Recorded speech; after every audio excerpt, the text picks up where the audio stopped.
Good morning buddies, this is banker buddy. स्वागत है आपका बैंकर बडी के एक नए सेशन में। दोस्तों आज हम लोग करेंगे आपका बैंकिंग एंड फाइनेंशियल अवेयरनेस का अगस्त फर्स्ट वीक का रिवीजन। ठीक है दोस्तों, ये रहेगा डिटेल फॉर्म में। इसके रिलेटेड जो भी एमसीक्यू है वो मैंने अपने करंट अफेयर्स की जो वीडियोज़ है उसमें कवर किया है, तो इसलिए मैं इसमें आपको डिटेल में एक्सप्लेनेशन करूँगा ताकि आप लोगों को दिमाग में बैठ जाए, क्योंकि डिटेल पढ़ना भी ज़रूरी होता है, नहीं तो आपको दिक्कत हो जाएगी, क्योंकि क्वेश्चन कहीं से भी पूछ सकते हैं। ठीक है दोस्तों, तो चलिए शुरू करते हैं बिना किसी देर किए हुए हमारा बैंकिंग एंड फाइनेंशियल अवेयरनेस का। तो ये है फर्स्ट वीक का। ठीक है दोस्तों, तो चलिए शुरू करते हैं। BOB financial solution partners with innovative payment. तो बीओबी जो है, जो फाइनेंशियल सॉल्यूशन लिमिटेड है, partner with innovative payment solution private limited to launch a new credit card which offers EMI on POS terminals. तो बीओबी फाइनेंशियल सॉल्यूशन है जिन्होंने partnership किया है इनोवेटिव पेमेंट सॉल्यूशन के साथ, ताकि जो पीओएस टर्मिनल्स है, जहाँ पे भी आप कुछ खरीदने जाए, जहाँ पे भी वो स्वाइपिंग मशीन रहे, वहाँ पे भी आप उसका ईएमआई का फैसिलिटीज़ ले सकते हैं। वहाँ पे ये अभी फिलहाल ईएमआई का ऐसा कुछ फैसिलिटीज़ वहाँ पे नहीं होता है पीओएस टर्मिनल्स में। तो अभी जो है अगर आप ये क्रेडिट कार्ड लेते हैं तो इससे आपको वो बेनिफिट मिल जाएगा। ठीक है, this will allow BOB credit card holders to access EMIs which will be rapid repaid conveniently via their credit card, so the offer are in term of convenient and affordable EMI payment options। तो जो अगर आप लोग BOB का ये credit card लेते हैं, ठीक है, उनको वहाँ पे आपका आराम से जो है इजीली जो है वहाँ पे आपका जो है इंस्टॉलमेंट फैसिलिटीज़ मिल जाएगा, और ये बहुत ही कन्वीनियंट रहेगा और अफोर्डेबल और किफ़ायती भी रहेगा। ठीक है, ईएमआई पेमेंट जो भी रहेंगे वो किफ़ायती रहेंगे ताकि आपके ऊपर ज़्यादा बोझ ना हो। ठीक है, the credit card holders all over India can take benefit of this service from over 70,000 innovative payment solution across more than 1000 cities.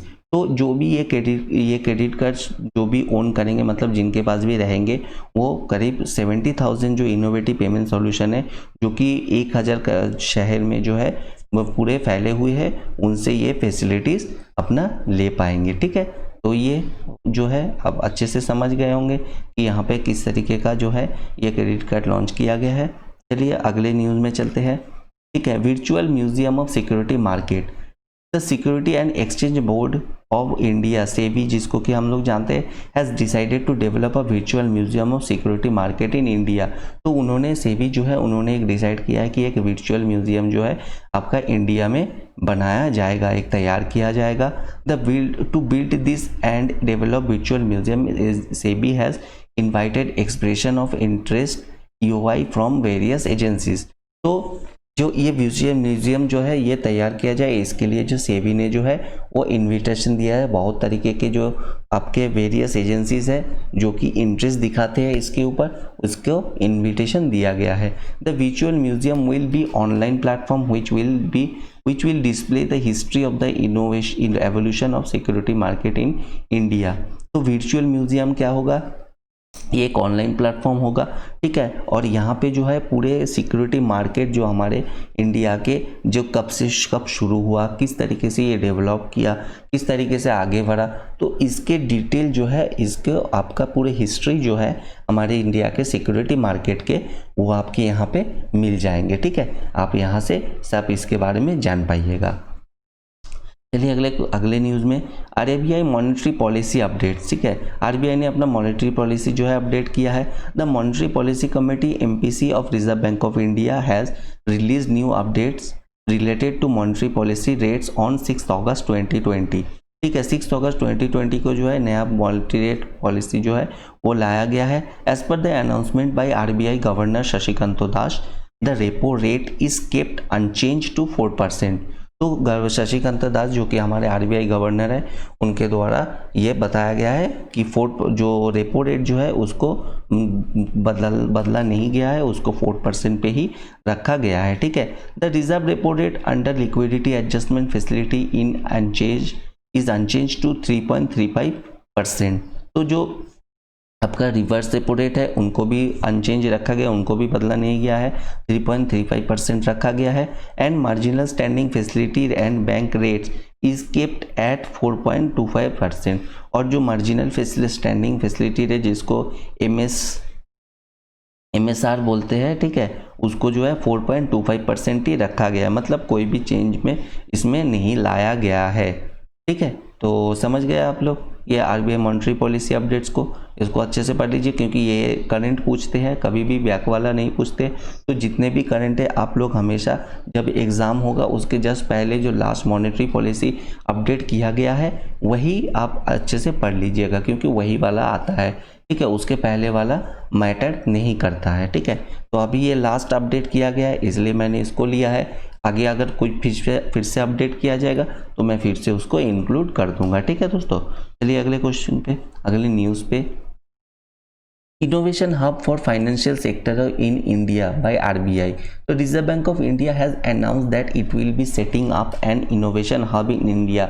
RBI ने डिसाइड किया है कि उन्होंने एक इनोवेशन हब जो है इंडिया में सेटअप करेंगे। The aim behind developing an innovation hub is to increase and depend financial inclusion and promote banking service effectively and efficiently to the citizens।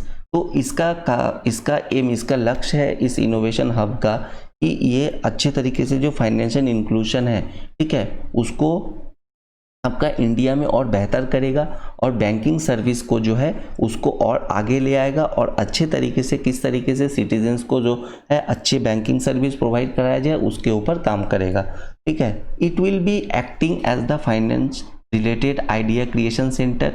It will develop new capabilities which will create a viable and trustworthy financial and banking products and services। तो क्या होगा कि ये किस तरीके से काम करेगा, मतलब एक आइडिया क्रिएशन सेंटर, जो हम लोग कुछ आइडिया सोचते हैं कि किस तरीके से कि बैंकिंग सेक्टर को और बेहतर किया जाए, फाइनेंशियल सेक्टर को और बेहतर किया जाए ताकि और इसको हम लोगों तक अच्छे से पहुंचा पाए, ठीक है। तो इस तरीके का एक सेंटर ऐसे काम करेगा, यहाँ पे नए नए आइडिया सोचे जाएंगे और उसके हिसाब से काम किया जाएगा, ठीक है। तो ये जो है ये आपके बैंकिंग प्रोडक्ट्स को और सर्विसेज जो भी है उसको और बेहतर किस तरीके से किया जाए इसी के ऊपर काम किया जाएगा, ठीक है। तो चलिए अगले न्यूज़ में चलते हैं। Smart plan shop package policy. तो ये एक smart plan shop package policy, a newly launch insurance product named a smart plan shop package policy is launch by Airtel payment bank in partnership with भारतीय AXA general insurance. तो Airtel payment bank इन्होंने क्या किया है, भारतीय AXA general insurance के साथ partnership करके एक न्यू तरीके का जो है प्रोडक्ट, मतलब एक LIC पॉलिसी जो है आपका आप कह सकते हैं life insurance policy, smart plan shop package policy, इसको लॉन्च किया गया है, ठीक है।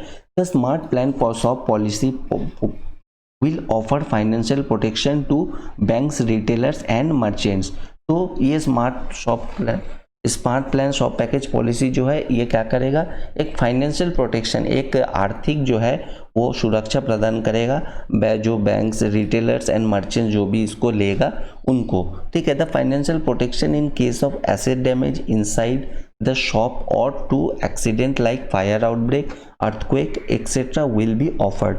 तो क्या है कि अगर मान लीजिए आपके ये किस तरीके का फाइनेंशियल प्रोटेक्शन, मतलब आर्थिक जो सुरक्षा है किस तरीके के चीज़ों को देगा।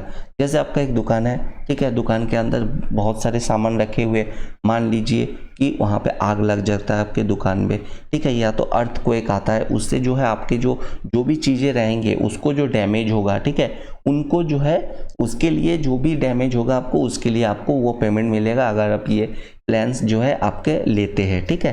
तो इस तरीके से ये काम करेगा, आपको जो है डायरेक्ट कुछ जो भी मतलब आपके आर्थिक जो सहायता है वो आपको किया जाएगा डायरेक्ट, ठीक है। तो चलिए अगले न्यूज़ देखते हैं क्या है दोस्तों। आज के लिए इतना ही, ये लास्ट न्यूज़ था, ठीक है, आपको मैंने एक्सप्लेन कर दिया। ये फर्स्ट वीक का जो है बैंकिंग एंड फाइनेंशियल अवेयरनेस है, ज़्यादा न्यूज़ नहीं था। इससे रिलेटेड जो है आपके जो MCQs है वो मैंने करंट अफेयर्स में कवर कर लिए, ठीक है।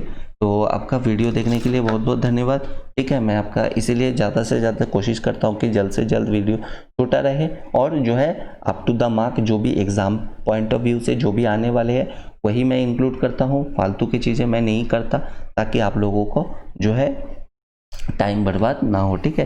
तो चलिए वीडियो देखने के लिए बहुत बहुत धन्यवाद आपका, ठीक है। आपका दिन शुभ हो, जय हिंद।